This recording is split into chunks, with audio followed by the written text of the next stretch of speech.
So hello and welcome. आप सभी लोगों का बहुत बहुत स्वागत। माय नेम इज विजय। ई पाठशाला की इस लेक्चर सीरीज में आप क्लास 9th का चैप्टर 5th पढ़ रहे हैं। वीडियो लेक्चर सीरीज पहली है। चैप्टर का नाम है pastoralism in modern world. It means modern time period पे किस तरीके से चरवाहों का जीवन है, वही चैप्टर आपको बताने की कोशिश करता है। क्लास 9th का अगर आप पूरा प्रिपरेशन ई पाठशाला के साथ करना चाहते हैं हिंदी और इंग्लिश में, तो आप जरूर करिएगा, क्योंकि ईपी फैमिली पे आप सभी को नोट्स मिल जाते हैं। तो अगर आप टेलीग्राम अकाउंट चलाते हैं तो ईपी फैमिली के साथ जरूर जुड़िएगा। और अगर कोई भी क्वेरी चाहिए, कोई भी इंफॉर्मेशन चाहिए, तो आप हमारे साथ ई पाठशाला पे हमें मैसेज कर सकते हैं। नहीं तो वीडियो के डिस्क्रिप्शन में ऑफ कोर्स हमने क्या कहते हैं इसका लिंक दे रखा है। आपको कुछ भी पूछना है तो आप कमेंट भी कर सकते हैं, नहीं तो हमें यहाँ पे भी आप क्वेरीज के लिए कमेंट कर सकते हैं। दोस्तों, चैप्टर के अंदर मेन क्या बताया गया है? पेस्टोलिज्म, नोमैड्स एंड देयर मूवमेंट्स, यानी कि घुमंतु खाना बदोश लोग और उनका स्थानांतरण। मतलब घुमंतु खाना बदोश लोग होते कौन है, हम पहले तो ये समझेंगे। उसके बाद हम समझेंगे कि माउंटेन्स के अंदर जो घुमंतु लोग रहते हैं, दैट मीन्स पेस्टोलिज्म लाइफ जीते हैं। और उसके बाद हम देखेंगे प्लेटूज, प्लान और डेजर्ट की प्लेसेस पे, दैट मीन्स पठार, मैदान और रेगिस्तान के इलाकों के अंदर जो घुमंतु लोग होते हैं उनका जीवन कैसा होता है। सबसे पहले तो समझो कि घुमंतु लोग होते कौन है। एनसीईआरटी ने बड़ा ही अच्छे मैं मानूंगा कि क्लास 9th के बच्चों के लिए बहुत ही सरल भाषा में ये एक्सप्लेन करने की कोशिश करिए कि घुमंतु लोग होते कौन है। तो nomads are those who don't live in one place but move from one area to another to earn their living.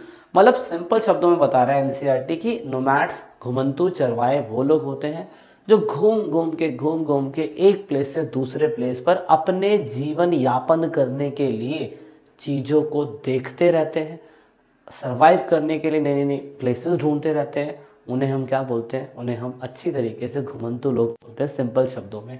और खाना बदोश एनसीईआरटी हिंदी मीडियम में बताती है, और ऑफ कोर्स क्लास 9 के बच्चों के लिए खाना बदोश शब्द जो है वो समझ में आता होगा।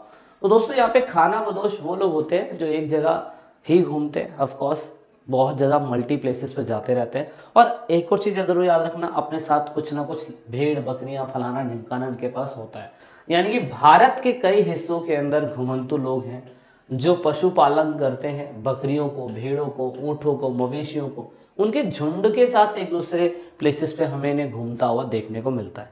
मतलब आपको वर्ल्ड के लेवल पे बताने की कोशिश कर रही है एनसीईआरटी, और आपको भारत के लेवल पे समझाने की कोशिश कर रही है कि घुमंतु लोग जो होते हैं, नोमैड्स जो लोग होते हैं, वो भारत के किन किन हिस्सों में कहाँ कहाँ पे, और वर्ल्ड में भी देखेंगे। अगर ये एनसीईआरटी बताएगी तो हम वहां पे भी देखने की कोशिश करेंगे।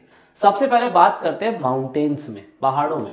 तो दोस्तों, पहाड़ों के अंदर आपको दिखेगा Gujjar Bakarwal, that means Gujjar Bakarwal live in a mountains of Jammu Kashmir and they heard of goats and ship. मतलब जम्मू कश्मीर में गुज्जर बकरवाल जो लोग हैं ये घुमंतु समुदायों के लोग हैं, और आज भी आपको ये कहीं ना कहीं देखने को मिलेंगे। मतलब आज भी आपको देखने को मिलेंगे कि गुज्जर बकरवाल एक ऐसा घुमंतु समुदाय है जो जम्मू कश्मीर में रहता है, भेड़ बकरियां पालता है, आज भी एक प्लेस से दूसरे प्लेस पे माइग्रेट करता है। और ऑफ कोर्स 19th सेंचुरी के अंदर भी अगर आप देखो, 19वीं शताब्दी के अंदर भी अगर आप देखो, तो ये स्थानांतरित होते रहते हैं एक प्लेस से दूसरे प्लेस पे। They move between their winter and summer grazing around every year. मतलब वे हर साल सर्दियों और गर्मियों में चारों की तलाश में मैदानी क्षेत्रों में चले जाते हैं। जब ऊपर ठंड ज्यादा होती है नीचे आ जाते हैं, नीचे ज्यादा गर्मी हो जाती है तो ऊपर चले जाते हैं। मेन है पेस्टोलिस लाइफ जीना, तो ऑफ कोर्स वो जानवरों के साथ पॉसिबल हो पाता है। तो एनसीईआरटी सिंपल शब्दों में क्या बता रही है गुज्जर बकरवाल के बारे में कि during the winter of high mountains covered with snow, during the season they move to the low hills of Shivaliks. 3 layer में होती है ना, आप लोगों ने एनसीईआरटी में आई थिंक पढ़ा होगा। एनसीईआरटी की क्लास 9th के अंदर अगर आप पे ज्योग्राफी है, ज्योग्राफी ऑफ कोर्स हमारे पास सीरीज पूरी की पूरी अपलोड है, तो उसमें हमने ये दिखाने की कोशिश करी कि किस तरीके से ग्रेटर हिमालय, उसके बाद lesser Himalaya, then Shivalik range, ऐसे 3 रेंजेस में हमने हिमालय को डिवाइड करा हुआ है। तो वो ये कह रहे हैं कि जिस समय माउंटेन्स पे बर्फ ज्यादा हो जाती है तो वो शिवालिक रेंज, इस छोटी वाली रेंज में नीचे की तरफ घाटियों की तरफ खिसक आते हैं, क्योंकि शिवालिक रेंज में पहाड़ियां बहुत है। और of course by the end of the April they begin to their march towards the higher mountain, और अप्रैल के एंड तक आते आते फिर दोबारा वो ऊपर की साइड में चले जाते हैं। तो इतना आपने समझना है। ये गुज्जर बकरवाल के बारे में बताया हुआ है बड़ी ही सिंपल शब्दों में। हालांकि जो बच्चे जम्मू कश्मीर से हैं उनको इनके बारे में काफ़ी अच्छी तरीके से पता होगा। नेक्स्ट बात करते हैं गाडीज। गाडीज अगर आप देखें दोस्तों, हिमाचल प्रदेश के इलाकों में रहते हैं। इन्हें गाधी भी कहा जाता है कहीं कहीं पे लोकल लैंग्वेज में। हिमाचल प्रदेश का जितना इलाका आपको दिखाई देता है वो पूरा का पूरा इलाका उन्हीं का ही है। Of course they also spend winter in a low hills of a Shivalik range. जिस समय ऑफ कोर्स जहाँ पे लोग हिमाचल प्रदेश में रहते हैं उन इलाकों के अंदर ज़्यादा ठंड हो जाती है, तो उसके बाद ये लोग कहीं ना कहीं फिर दोबारा शिवालिक रेंज पे यानी कि निचले स्तर पे आ जाते हैं और and then they descend with their flocks of winter grazing around the Shivalik hills. और अपने झुंड के साथ किनके साथ? शीप के साथ, बकरियों के साथ, गॉड्स के साथ पूरी तरीके से शिवालिक रेंज में जो भी अपना जिस समय उनका ग्रेजिंग पीरियड होता है उस टाइम पीरियड पे ये नीचे उतर आते हैं। और अप्रैल तक जाते जाते ऑफ कोर्स फिर दोबारा से ये अपने गॉड्स को लेके और शिप को लेके फिर दोबारा वो अपने इलाकों में चले जाते हैं। तो ये नॉर्मल लाइफ है जो आपने थोड़ा बहुत कहाँ का इलाका देखा, जम्मू कश्मीर का देखा और हिमाचल प्रदेश का देखा। तो अब आगे बात करते हैं, आगे देखते हैं। तो ये आपकी एनसीईआरटी में कुछ इमेजेस है। इसका सिंपल सा मतलब आप समझ लो लिवलीहुड कैसे करते हैं। देखो गाड़ी भेड़ के ऊन उतार रहे हैं, दिसंबर तक गाड़ी ऊंचे मैदान यानी कि धार से नीचे आने लगते हैं। रास्ते में कुछ समय रुककर वे अपनी भेड़ बकरियों के ऊन उतारते हैं। ऊन काटने से पहले भेड़ को नहलाकर धुलाकर साफ किया जाता है। देखो कैसा लिवलीहुड है, नॉर्मल है। आप लोग तो घर में बैठे हुए हो, आराम से मजे मार रहे हो और घर वाले कमा के ला रहे हैं, आपको पढ़ना ही पढ़ना है बस। लेकिन कुछ ऐसे नोमैड्स हैं अभी भी आपको दिखेंगे। कुछ ऐसे लोग दिल्ली जैसे प्लेसेस पे, इवन इंडिया के बहुत सारे प्लेसेस में जो लोग रह रहे हैं, ये लोग वो हैं जिनको अपना लिवलीहुड संभालना है। देखो भेड़ बकरियां पालने से इनको दो फायदा है। एक तो इनको दूध मिल रहा है, मांस मिल रहा है, बिजनेस मिल रहा है, खुद का कुछ खर्च करना नहीं है, बट ऑफ कोर्स मेहनत लगती है। तो एनसीईआरटी में इमेजेस आपको देखने को मिलेगी। यहाँ पे आपको हिमाचल प्रदेश का एक प्लेस देखने को मिलेगा। मैं हिमाचल प्रदेश गया था तो मैं गाडी कम्युनिटी को देख तो नहीं पाया, लेकिन इतना पता है कि कम्युनिटियाँ होती है और आज भी वहाँ पे रह रही है, भेड़ बकरियों को पालती है। ऑफ कोर्स इनका ऊन जो है बहुत बड़ी मात्रा में बिकता है, लोग इसका बिजनेस करते हैं और ऑफ कोर्स ये लोग इसका बिजनेस करते हैं। ग्रुप में रहते हैं, याद रखना ये लोग ग्रुप में रहते हैं, इंडिविजुअल कोई अकेला नहीं रहता है, ये ग्रुप में रहते हैं। ठीक है, नेक्स्ट है गुज्जर्स। अब देखो गुज्जर जो है कैटल्स को यानी कि जो आपके पशुपालन है, गुज्जर्स लोग कुमाऊं और गढ़वाल के आसपास के इलाकों में, तो ये भी हिमाचल प्रदेश का ही प्लेस है। हिमाचल प्रदेश में अगर आप कुमाऊं जगह गए हो, गढ़वाल जगह गए हो, तो आपको गुज्जर्स बकरवाल और गुज्जर्स लोग आपको वहीं मिलेंगे। अब यहाँ पे देखो during winter they come down to the dry forest of Bhabar. मतलब भाबर एक ऐसी जगह है जहाँ पे ये डाउनफॉल पे आ जाते हैं। मतलब ऑफकोर्स जब हिमाचल प्रदेश के साइड में ठंड पड़ती होगी तो फिर ये लोग भी नीचे आ जाते हैं। तो दोस्तों थोड़े बहुत सूखे जंगल ऑफकोर्स वहाँ उनको मिल जाते हैं, इसलिए during summer they go up to the high meadows and the bugyals. That means यहाँ पे लिखा हुआ गर्मी के दौरान वे ऊंचे मैदान बोगियाल्स तक चले जाते हैं। तो ये प्लेस है, ठीक है, ये पूरा का पूरा अगर आप हिमाचल प्रदेश देखेंगे तो ये बता रखा है कि किस टाइम पीरियड पे नीचे उतरते थे और किस टाइम पीरियड पे ऊपर चले जाते थे। तो नए शब्द अगर आप देखो एनसीईआरटी में तो इसका मीनिंग दे रखा है भाबर। गढ़वाल और कुमाऊं के इलाके में पहाड़ी के निचले हिस्से के आसपास पाए जाने वाला शुष्क और सूखा जंगल का इलाका भाबर कहलाता है। ये याद रखना, एनसीईआरटी में कीवर्ड्स दिए हुए हैं। एनसीईआरटी ने जिन्होंने भी लिखी है बच्चे समझ सके कि किन्हें कहा जाता है। और यार बुग्याल लिखा हुआ है, बुग्याल मतलब ऊंचे पहाड़ों में स्थित घास के मैदान। तो ये क्योंकि भाई भेड़ बकरियां क्या खाएगी, भेड़ बकरियां तो घास ही खाएगी ना, तो दैट इज वाई ये चीजें इसमें बता रखी है। तो आपकी एनसीईआरटी में इसको जरूर अंडरलाइन करते रहेगा। ऐसे कोई भी शब्द अगर आपको मिलते हैं तो ये शब्द अगर आप देखें तो आप इनको अंडरलाइन कर लीजिएगा, क्योंकि एनसीईआरटी में इसका मीनिंग इसलिए दिया हुआ क्योंकि ये शब्द इंपॉर्टेंट है। जैसे कि अगर आप घास के मैदान को, अमेरिका के घास के मैदान को कहोगे तो पेरिस कहोगे, और उसके बाद अगर आप क्या कहते हैं ईरान या अफगानिस्तान इधर के घास के मैदानों को कहोगे तो आप इनको स्टेपी के मैदान कहोगे। तो हर जगह के घास के मैदान अलग अलग नाम से पुकारे जाते हैं, और आपको पता है कि कंपटीशन में भी ये पूछ लिया जाता है, इसीलिए। दूसरा बात करते हैं, many of them migrate from Jammu to hills of UP in the 19th century. और बहुत सारे ऐसे लोग भी थे जो माइग्रेट करते करते जम्मू से यूपी की पहाड़ियों पे चले गए थे, और इनको कुछ और कहा जाता है। तो आप ये देख सकते हो, इन्हें भूटियास कहा जाता है, ठीक है, भूटियास, शेरपो और किन्नौरी, ये लोग भी दोस्तों एनसीईआरटी में मेंशन हुए पड़े हैं, तो आपको इन्हें पता होना चाहिए। तो किन्नौरीज हिमाचल के कुछ अन्य देहाती समुदाय हैं जो गर्मियों और सर्दियों के चरगाहों के मैदान में चक्रीय आंदोलन करते हैं। इसे चक्रीय आंदोलन का मतलब यहाँ पे एनसीईआरटी ने क्या बोल रखा है, movement between the summer and this is called the pastoralist communities. मतलब ये वो लोग हैं जो ऑफ कोर्स क्या कहते हैं अपने सर्दी और गर्मी के प्लेसेस पे भी माइग्रेट करते रहते हैं, पर एनसीईआरटी ने इनके बारे में डीपली नहीं बताया हुआ। एनसीईआरटी कहती है कि भैया सारा ही कुछ हम पढ़ा देंगे तो आप क्या पढ़ोगे, है ना। तो आपको थोड़ा बहुत ढूंढना भी है, खुद से भी ढूंढना है। तो अब क्या बात होगी, बात ये होगी गुज्जर बकरवाल के बारे में और वगैरह वगैरह के बारे में।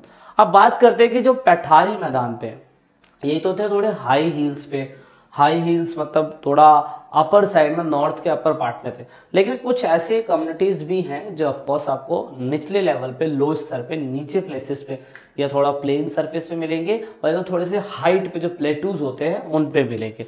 तो उसमें से है डंगर्स। यहाँ पे क्या कहते हैं, डंगर्स का मतलब अब यहाँ धंगर्स है, डंगर्स मत समझ लें। डंगर्स का मतलब एक तरीके का बहुत ज्यादा खाने वाला व्यक्ति होता है। तो यहाँ पे धंगर्स लिखा हुआ है। धंगर्स वो लोग होते हैं जो महाराष्ट्र के आसपास के इलाकों में रहते हैं और पेस्टोलिस कम्युनिटी होती है। 20वीं शताब्दी के अंदर लगभग इनकी जनसंख्या इतनी थी, कहने का मतलब महाराष्ट्र के बहुत बड़े इलाके के अंदर ये लोग आज भी हैं। मेरा प्रोनाउंसिएशन अगर थोड़ा सा गलत हो तो मैं माफी चाहूंगा, लेकिन मेन मकसद सीखने से, आप सीखने में फोकस करिएगा। तो यहाँ पे अगर आप देखो तो ये भी एक तरीके के चरवाहे हैं। शेफर्ड को चरवाहा बोला जाता है, याद रखना। लेकिन कुछ कंबल बुनने वाले थे और कुछ अन्य भैंस चराने वाले थे। देखो अब दोबारा वही वाली बात आ गई, भैया भैंस जो है हिमाचल प्रदेश के जैसे इलाकों में नहीं चराई जा सकती, क्योंकि उस तरीके से क्लाइमेट और उस तरीके से आपका क्या कहते हैं रोड वोड नहीं है। तो वहाँ भैंस का झुंड लेके जाना इम्पॉसिबल जैसी चीज है। तो क्योंकि यहाँ पे सोसाइटी और कम्युनिटी ऐसी है, तो इसलिए आपको भैंस चराते हुए ये लोग ज्यादा मिलेंगे। और याद रखना, यहाँ मैंने थोड़ा सा इमेज जो इस्तेमाल कर ली, वो इमेज मुझे इस्तेमाल करनी चाहिए थी भैंसों की। तो ये लोग बुफेलो को पालते हैं, ना ही कि बकरियों को और उसको। सो धंगर्स जो लोग हैं वो ऑफकोर्स सेंट्रल प्लेटो महाराष्ट्र में आज भी रहते हैं। मॉनसून के टाइम पीरियड में आपको देखने को मिलेंगे। और दूसरा, यहाँ पे अगर आप देखो तो ये लोग एनिमल्स को पालते हैं और ऑफकोर्स ये लोग बाजरा भी उगाते हैं। अक्टूबर के टाइम पीरियड पे उनको बाजरा को काट लेते हैं और मार्च के टाइम पीरियड पे फिर ये कोकण के प्लेसेस पे, ये कोकण का प्लेस है, अगर आप देखो ये पूरा का पूरा कोकण है। Konkan in the sense Kerala के आसपास का प्लेस, वहां की तरफ ये लोग माइग्रेट कर जाते थे। और देखो वो लोग खेती नहीं करते थे, लेकिन क्योंकि इनके पास भैंसें बहुत सारी होती है, तो उनको खिलाने के लिए ऐसा तो नहीं कि पर्टिकुलर एक जगह हो किसी के खेत में छोड़ दिया और खाती रहेगी भैंसें, नहीं, ये ऐसा नहीं कर सकते बिल्कुल भी। इसलिए इनको थोड़ा बहुत बाजरा उगाना पड़ता है। और बाजरा उगाने का मेन मकसद है कि अपने जानवरों को खिलाए भी ये लोग, इसीलिए क्योंकि भाई यहाँ पे प्लेटूज के प्लेसेस पे किसी का खेत वेत तो ऐसा नहीं कि आप उसे वहां भेज दोगे, इसीलिए।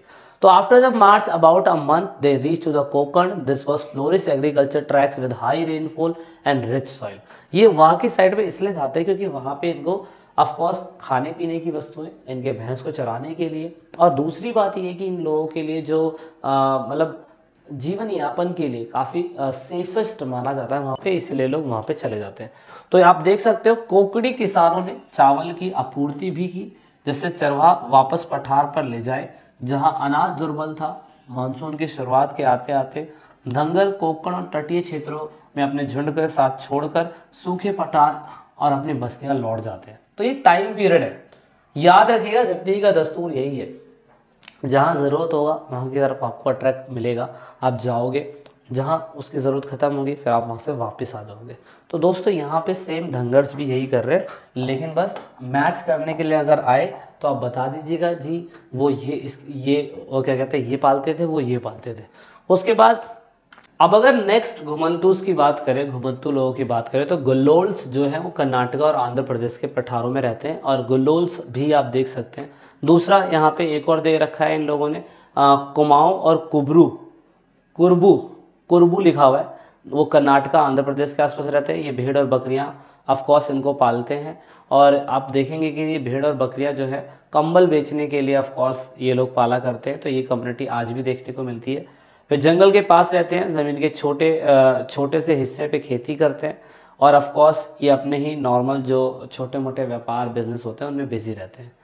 For the pastoralism central plateau it was the alternation monsoon. ये रहने दीजिए, ये अब तो डायरेक्टली बंजारा के बारे में सोचते हैं। अब देखिए यहाँ पे एनसीईआरटी आपको सारी चीज़ डिटेल में नहीं बता रही है, मोटा मोटा समझाने की कोशिश कर रही है और उसके बाद मेन आपको घुमंतूस बताने की कोशिश कर रही है। अब बात करते हैं बंजारास के बारे में। अगर आप देखो तो बंजारा जो है ऑफकोर्स वो उत्तर प्रदेश, पंजाब, राजस्थान, मध्य प्रदेश, महाराष्ट्र यहाँ के इलाके में रहते हैं। अब ये भी एक ऐसी कम्युनिटी है जो घूम घूम के अपना जीवन यापन करती है। तो they use to move long distance in search of good pastures land. They sold plough cattles and other items in exchange of grains and फ्रोडर्स।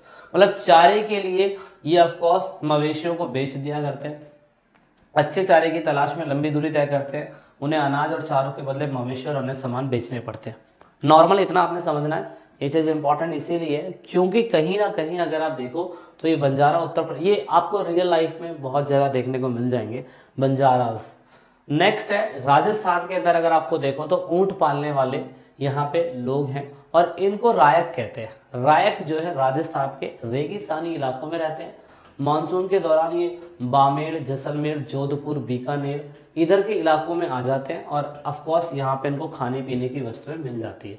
तो अगर आप देखो तो ये कहाँ के इलाकों में रहते हैं वो जानना जरूरी है। अक्टूबर तक वे पानी की तलाश में आगे बढ़ते हैं और ऑफकोर्स मानसून में फिर दोबारा लौट जाते हैं।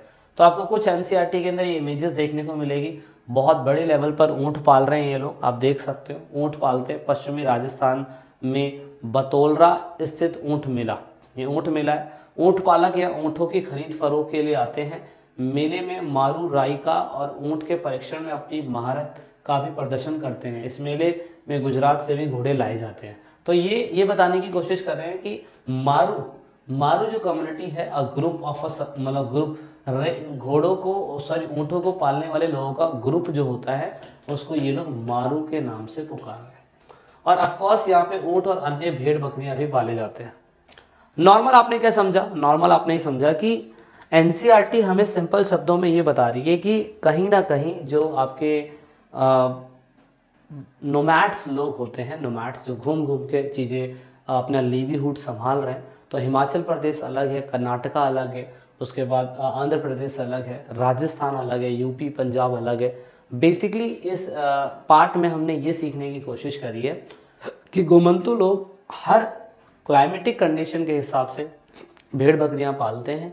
कोई भेड़ बकरियां पालता है, कोई ऊँट पालता है, कोई मवेशी पालता है, यानी कि कोई भैंस पाल रहा है, कोई गाय पालता है ना। कहीं कहीं पे तो हमने घोड़े पालते हुए लोगों को देखा है, लेकिन ऑफ कोर्स हमने उन्हें घुमंतू नहीं कहा है, बहुत महंगा सौदा होता है वो, लेकिन इन लोगों को हमने घुमंतू के नाम से पुकारा है। तो इतना ज़रूर याद रखिएगा, इनकी लाइफ जो होती है ऑफ कोर्स वेरियस फैक्टर पे मैटर करती है। जहाँ पानी मिल जाएगा, जहाँ खाने पीने की व्यवस्था मिल जाएगी, ये लोग वहीं पे चले जाएंगे। और याद रखना, they needed to have a good knowledge of geography and meteorology to plan their movement. इन लोगों को जब ये लोग आंदोलन नहीं लिखा हुआ, यहाँ आंदोलन लिखा है, मतलब ट्रांसलेशन गलत हो गया, लेकिन आप याद रखिएगा जब ये लोग मूवमेंट करते हैं, एक प्लेस से दूसरे प्लेस पे जाते हैं, तो इनको भूगोल के बारे में और मौसम विज्ञान के बारे में अच्छा ज्ञान होता है। इसीलिए ये लोग क्या करते हैं, जब दूसरे प्लेसेस पे जाते हैं तो फायदा ले पाते हैं। अभी इनको जो पता है कि इनके जो भैंस होगी, ऑफकोर्स उन्हें खाने के लिए चीज़ें चाहिए, तो ये वहीं माइग्रेट करेंगे जहाँ मिलेगी, नहीं तो क्यों माइग्रेट करेंगे, है ना। तो इस हिसाब से घुमंतू लोग ये हैं आपके एग्जाम्पल के लिए। क्लास 9 की अगर आपको सीरीज पसंद है ई पाठशाला के थ्रू, तो आप ज़रूर वॉच आउट करिएगा हिस्ट्री की लेक्चर सीरीज, वीडियो के डिस्क्रिप्शन में लिंक है। कोई भी क्वेरी चाहिए तो आप ई पाठशाला पे जुड़ सकते हैं, नोट चाहिए तो आप टेलीग्राम ईपी फैमिली के साथ ज़रूर जुड़िए और आपको नई चीज़ें सीखने को मिलेंगी। तो दोस्तों इस वीडियो लेक्चर सीरीज में इतना ही। जय हिंद, जय भारत। आई होप आपको थोड़ा बहुत सिंपल लैंग्वेज में समझ में आया होगा नोमैड्स के बारे में। वीडियो लेक्चर सीरीज आगे बढ़ेगी तो और डीपली आपको समझ में आएगा।